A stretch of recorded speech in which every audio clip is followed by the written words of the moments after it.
These are some of the times when contestants try to take shortcuts, something that rarely, if ever, results in them coming out on top. And what this contestant did put her entire team in jeopardy. It was the Italian night dinner service, and Gail was working at the pasta station while Sabrina was manning the grill. Now, we all know that communication is the key to success, and when it comes to cooking, it also helps your teammates with timing. Because if the dish doesn't come together at the same time, you don't have a dish. However, when Gail tried to communicate with Sabrina, she really started to muddy the waters. I'm gonna start my 2 spaghettis. No. Just wait, please wait. That's a great start to the night, right? And this wasn't the first time she screwed up. Oh, no. Just a few minutes earlier, she had managed to annoy Chef Ramsay by doing this. Sabrina! How long? Is someone gonna give me an answer?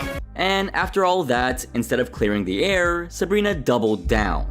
Before that though, she made one thing clear. Everybody thinks that I'm stupid, but you know what? I'm one manipulative motherfucker. At this point, we could all guess that she was already up to something. And as expected, Sabrina put her plan into action to try and make Gail look bad. Sabrina, what are you doing? Bring it up. Everything has to go out at the same time. Since Sabrina intentionally failed to communicate with Gail, Gail had to hurry and take the pasta to the pass. Chef Ramsay, who was blind to Sabrina's scheme, ended up berating Gail. You're the most experienced. All these f***ing gaps in between the dishes going out is not good enough. Like seriously, what did you even have to gain here, Sabrina? All you had to do was give out the right timing and everything would have been fine, but you decided to play dirty. Like, I can't get into Sabrina's headspace. She needs her teammates in order to win the service, right? Sure, individual performances matter, but winning as a team is way more important. But hey, at least the entire team didn't plot against Gail, right? What the heck would you even do in that situation? Well, that's what happened to Elsie Ramos, one of the most genuine chefs from season 1. Now, okay, some of you might consider her to be overrated, but for me, she was one of the underdogs. And I love a good underdog story. Anyway, as usual, Hell's Kitchen is a competition that only has a single winner, right? Still, at the end of the day, the contestants have to work as a team in order to get to that final service. On day 8, Ralph, Jessica, and Michael put their heads together and unanimously decided that it was time to get rid of Elsie. However, I felt that the main reason they did this was because Elsie won the leftover challenge. Yup, they pulled this stunt because they were jealous and threatened. While the three had some admittedly gourmet food to impress Chef Ramsay, Elsie on the other hand made a very simple chicken soup. At first, just going by the looks of it, there was nothing appetizing about it. I was wondering what she was thinking at that point. But before I reveal how it actually tasted, give me your guesses in the comment sections down below, yay or nay. First thing I'm nervous about is the color. It looks like something out of a Suez Canal. Go on, I'll give you a minute. Well, as the saying goes, don't judge a book by its cover. Chef Ramsay obviously wasn't too impressed with how the soup looked, but when he tasted it, this is how he reacted. That's delicious. Ralph and Jessica seemed to be incredibly surprised by the compliment, but when Elsie was declared the winner, the blood drained from their faces. They couldn't believe that they lost to a plain old chicken soup. Well, here's the thing, you idiots.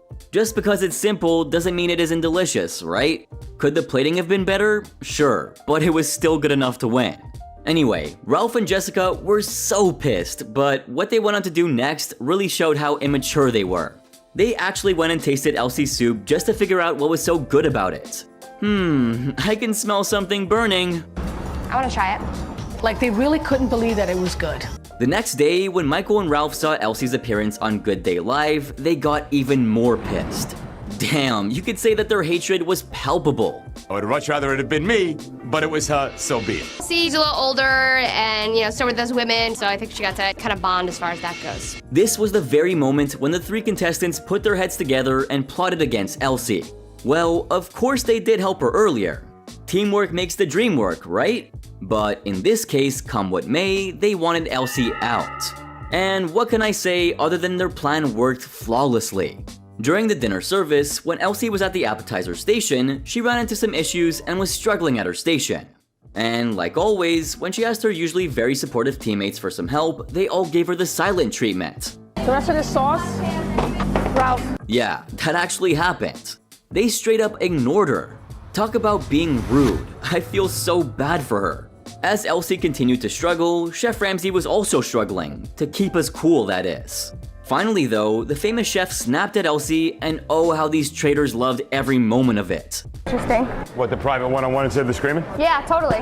Poor Elsie knew exactly what was happening, and I mean, you'd have to be dumb to not figure out that your team was plotting against you. It truly broke my heart when she went to the bathroom to cry. You know, right now, I feel like a total outsider. Why can't people just play a fair game? Who knows, maybe tomorrow it'll be your turn to shine. But in Elsie's case, she never got that chance. That night, she was called down by Chef Ramsay, and when he asked her if she got the support she needed from her team, instead of telling the truth, she lied. You got the support from 3 of your colleagues. Yes, I did. Elsie could have easily told the truth, but she decided to save her team's sorry asses. She probably knew they would continue doing the same thing if she persisted. But talk about taking the high road. That speaks volumes about Elsie's maturity. Sadly, of course, she was eliminated for being the worst on the team that day, but Elsie, we're proud of you at least. The world knows what went down with those 3 clowns. But that wasn't the first time a contestant was targeted by the entire team. This next contestant was portrayed by her team for having less experience than them. Meet Nikki, who proved to her teammates that a lack of experience doesn't mean a lack of passion. After all, Nikki's growth in Hell's Kitchen was remarkable. Although she didn't have an impressive start during her first dinner service, Nikki soon bounced back. And from there, she shot off like a rocket. Unfortunately, her teammates weren't as pleased as she was. During the second dinner service, after the red team gave a disastrous performance, Nikki was considered a liability even though she did nothing wrong that night. So, when the red team was discussing nominees, Jordan nominated Nikki solely based on her lack of experience. Are you serious, Jordan? She didn't make a single mistake that night. In fact, you should be the one getting nominated. I mean, what the actual hell is this supposed to be? Purely based on tenure and experience, I'd have to go Nikki. But Jordan wasn't the only one who had a bone to pick with Nikki. Amber actually also agreed. And her defense for nominating Nikki was ridiculous. Now listen to this and tell me if it makes any sense whatsoever. You haven't run a brigade that big, so I don't know. I don't know what your skill set would be like as a leader. After that, Mary Lou also joined in with the ganging up against Nikki. No, for real though, seriously? How is a lack of experience the same as giving a poor performance? You're supposed to nominate people based on their performance, not their resume. But it makes me wonder, why didn't anyone speak up against Fabiola or Jordan? Anyway, during the deliberations, when the red team announced their nominees, Chef Ramsay was amazed, especially when Nikki's name came up. What did you do wrong tonight? Nothing, Chef. Honestly, Cyan disagreed with Nikki's nominee back in the dorm, but fell in lockstep solely because of the votes. Explain that one to me. She tried to explain to Chef Ramsay why the red team decided to nominate Nikki. As far as running a brigade, she wasn't going to be strong enough. The famous chef knew how unfair it was for Nikki, and she knew it as well as he did. Nikki, do you feel that's fair? Not particularly, Chef. Ramsay was pissed to see the red team making a joke of the nominations. I expect you to take this seriously, but from where I was standing, you have the wrong two. He then voided both nominations and turned the tables, nominating Jordan and Fabiola instead. Talk about a plot twist. Everyone that nominated Nikki must have really had their pride hurt. Imagine Chef Ramsay screwing you over like that. Back at the dorms, Nikki was frustrated with the red team for not believing in her, understandably, but Amber was sticking with her defense. You're not doing that? No, I don't agree with it. Amber went on about how she was an executive chef since she was 25 years old, and that if she was sent home over Nikki, she would go insane. You don't just throw somebody into that job. What Amber said next was utter nonsense. You haven't managed a staff that large. You're not gonna beat everybody in the end and get the job. If Nikki's performance gave her a sous chef position, that meant she earned it. No two ways about it, right? Nikki kept trying to reason with her, but I don't think it worked. You don't truly know my experience. You can't base your entire opinion off of my resume. Amber's attitude really pissed off a ton of fans of the show. Because of that, she received a lot of hate. But here's the thing, after Hell's Kitchen, Amber turned over a new leaf and helped Nikki by getting her a job and taking her under her wing. I guess someone learned their lesson. But not everyone can have this sort of personal growth. This next contestant was nominated by someone who screwed up even more than she did. Meet Jennifer, one of the sweetest and nicest contestants on Hell's Kitchen. Man, it always happens to the sweethearts, doesn't it? That aside, how can we forget her rivalry between her and Elise? Seeing them back in season 17 was surprising and made me wonder if they would keep their feud going a second time around. Because, well, season 9 was on fire. I know she didn't perform well that night, but Elise made way more mistakes than her. It was the second Black Jacket dinner service, and the expectations that Chef Ramsay set for the final 5 didn't live up to the disappointment they ended up serving up. After a horrible showing, the final 5 were kicked out of the kitchen. It's an understatement to say that Chef Ramsay was embarrassed. All of you, off out of here. All of you, get out. While discussing the nominees in the dorms, Elise decided to play it safe by going over to Will and Paul. She tried to convince them to nominate Jennifer by calling her the weakest chef. But that wasn't the only thing she said. I promise if you will defend me to the end, I will have your back because I will look out for you. I know you're better than me. If Will and Paul took half a second to use their brains, they would know that Elise never had anyone's back. Never has, never will. She would throw anyone under the bus to save her own skin. Jennifer understood what was going on, and she hoped that Paul and Will wouldn't fall for Elise's manipulation. In the previous dinner service, Jennifer was worried that it could be her last day on Hell's Kitchen. But if that was her fate, she decided to not go out with a bang, but with an "aw, that's so cute." I got a huge crush on you since like day one. Oh, you're so cute. I love you too, Jen. After seeing that, what Paul did to her during the deliberations was infuriating. Jennifer was named the first nominee and Elise the second. During their pleas, an argument broke out between them after Elise had the audacity to call herself a leader. I'm a leader, But the and I problem can is do you better. argue with everyone. No, I didn't argue with anyone tonight. You argue with me. Well, Elise, a leader doesn't throw people under the bus like that. And it's hilarious she thought she never argued with anyone before. There's a lot of stuff that Stop.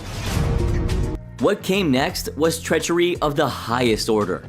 When Chef Ramsay asked who the weakest chef was between Jennifer and Elise, Paul and Will named Jennifer. I think Elise is a stronger cook than Jennifer. Are you serious? Who's the worst cook? Jennifer Chef. Apparently, they forgot how many mistakes she made that night, let alone how many times she turned her back on her teammates in the past. Anyway, I love how Jennifer called them out on it. I can't believe you two would actually sit here and say that she is better than me. I am. Elise tried to start another argument, but was shut down. Totally the wrong way to go about this. You're going about this all wrong. Okay. God, they really did Jennifer dirty, didn't they? But I don't think I would say the same thing for this next chef, who, while they managed to impress Chef Ramsay, definitely didn't impress their team. Rochelle's personality stood out among the rest of the red team. She was amazing and very supportive. A textbook team player, right? However, the red team betrayed her. As for the reason why? Well, don't ask me, cause I definitely don't get the logic. I'll never understand how these nomination tactics work. They even nominated Scott for no reason. Just because you want a certain person gone, it doesn't mean they're gonna get eliminated. You have to have a good reason for it too. Anyway, moving along, the red team lost the Creative Pork Challenge and were punished with extra work. They not only had to prepare peanuts for peanut butter, but they also had to do prep work for both kitchens. During the punishment, the red team got up close and personal with sous chef Andy, who in turn gave us a glimpse into her personal life. And well, she further revealed the sacrifices she made to get to where she was now. Not married. I don't have kids. Hearing this, Rochelle decided to share her journey as well. I don't want to put off having a family and getting married like Chef Andy. I want to get married. I want to start a family right away. Sometime later, Rochelle asked sous chef James if it was hard balancing his family and work life. This question is something many have asked working parents. After all, it can be really hard to balance both, and you can always learn a thing or two from another person's experiences, right? I do want the family. I want to get married. But the red team somehow assumed that Rochelle wasn't being serious about the competition or her career. Rochelle wants to be a chef or a housewife. Like, prioritizing family doesn't mean that someone isn't serious about their career, does it? Most do perfectly fine balancing both aspects of their lives. No, she wants a family and a husband. If she really wants to be Chef Ramsay's head chef, she can't do it. But let's get back to the service though. That night, after both teams were declared joint losers, during the deliberations, Joy brought Rochelle's name up for elimination. Yeah, you heard me right. But let's be real, the only reason Joy wanted the red team to put Rochelle up for elimination was because she wanted Keisha to stay in the competition. But we know how spectacularly Keisha failed during the service. Keisha, your gas is off. Sandra tried to argue that Rochelle didn't make any mistakes that night, but Joy had plenty of dumb reasons to keep throwing out until something stuck. What's crazy is that except for Sandra, all the other contestants accepted what Joy had to say. Are these people for real? She said her true passion is to start a family. I thought about that too. Even after that, Joy just kept going. Her passion outside of hair is starting to overtake what's going on in here right now. Wait, what? I think Rochelle was way more passionate than Joy.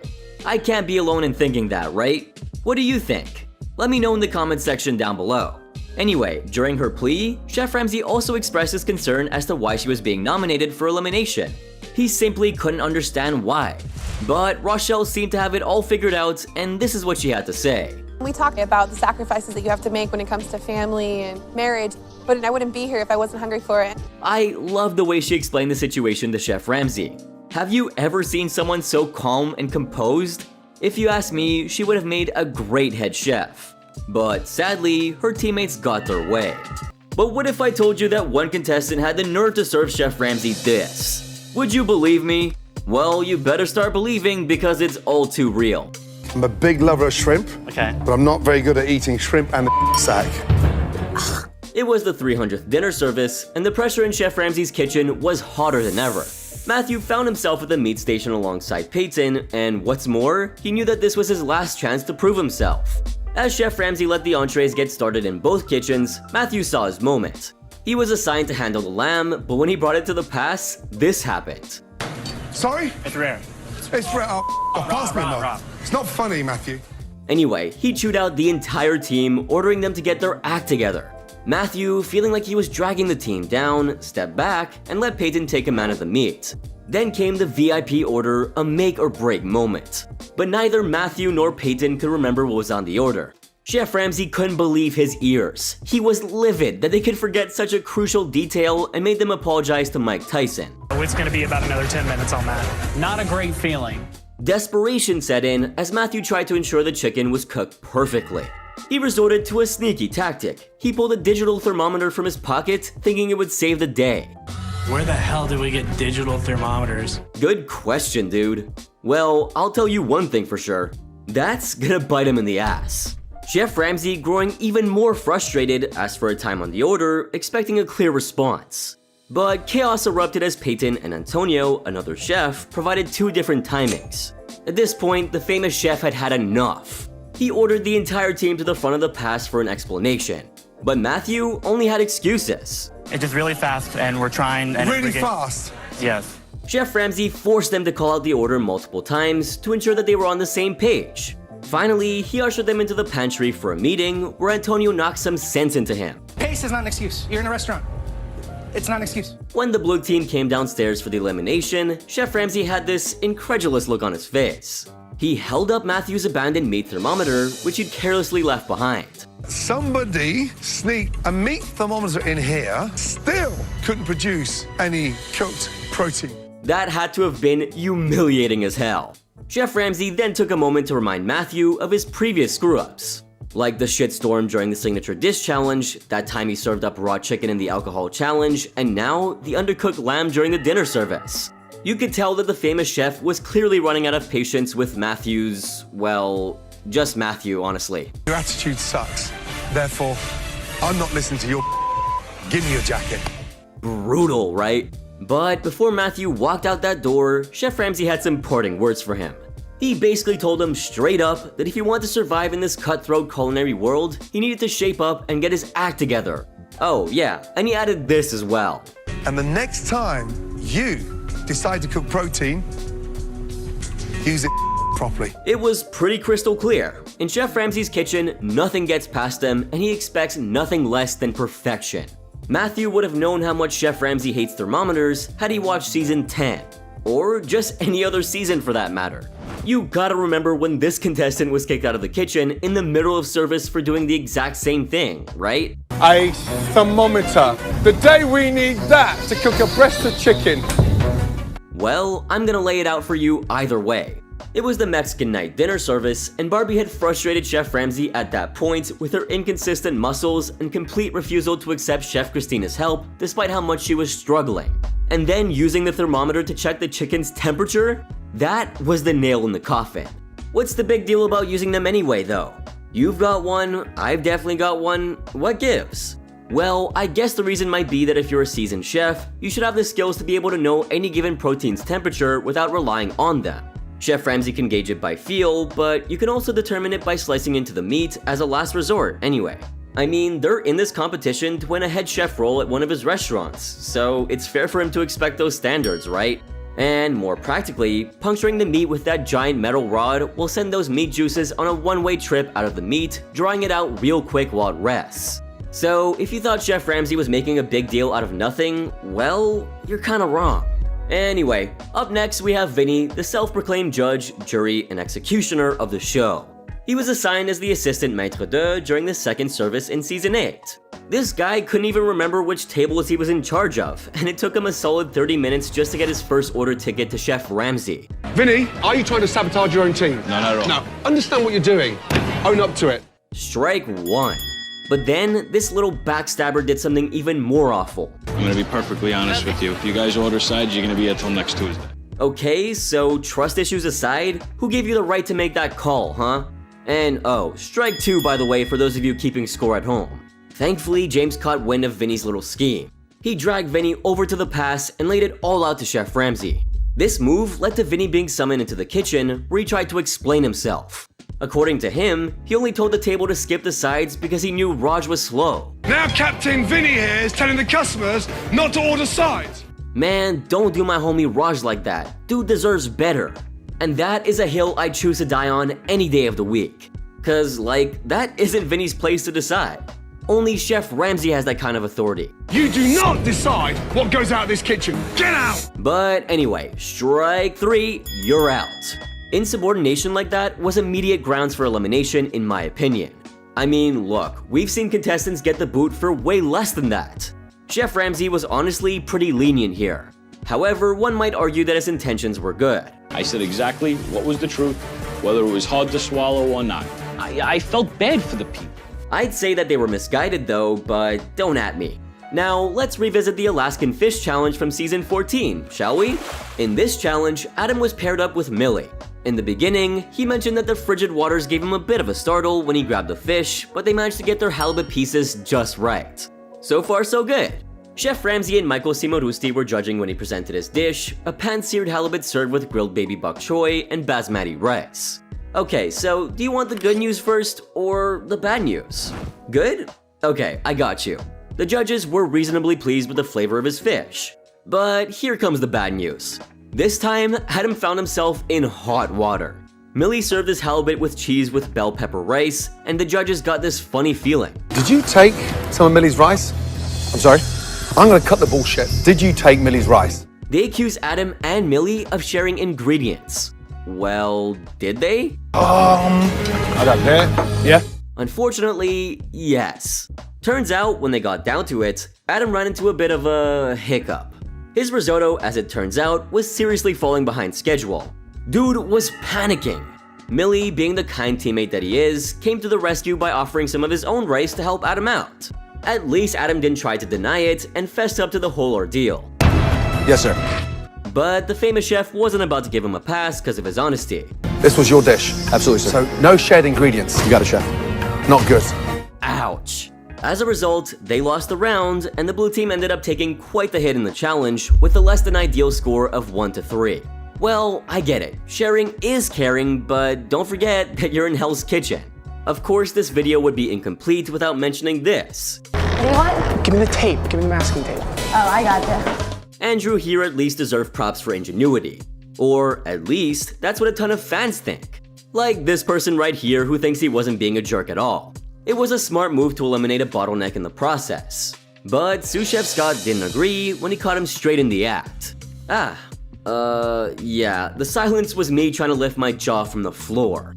No kidding, the man was like a hawk.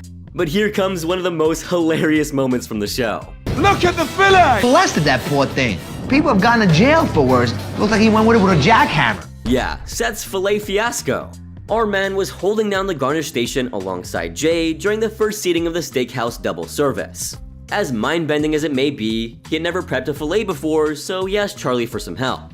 And when Chef Ramsay asked, "Where's the filet?" instead of a straightforward answer, he saw Seth sneakily stashing something into the fridge. 2 minutes, chef. Not a good look. It was all the wasted meat from the tenderloin, which had been butchered in the most disastrous way possible. It was quite the sight, and Chef Ramsay went absolutely in. He grabbed the tenderloin and flung it at Seth. We fucking wasted the most expensive part!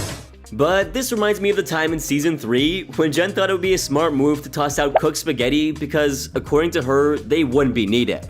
And what exactly happened next? Chef Ramsay asked for them on the very next ticket. And what did she do? She grabbed the discarded pasta from the trash and would have even served it to the customers if Julia didn't catch her in the act. No, it makes sense, right? The trash slurry adds that extra bit of umami. Anyway, back to Seth. Chef Ramsay wasn't gonna let him dodge responsibility. I never butchered a fillet before, so congratulations, you just have. And when Chef Ramsay gives you a nickname, it's never a term of endearment. Hey, Forrest, come here, you. Keeps calling me Forrest. I think it's a great name. Donut?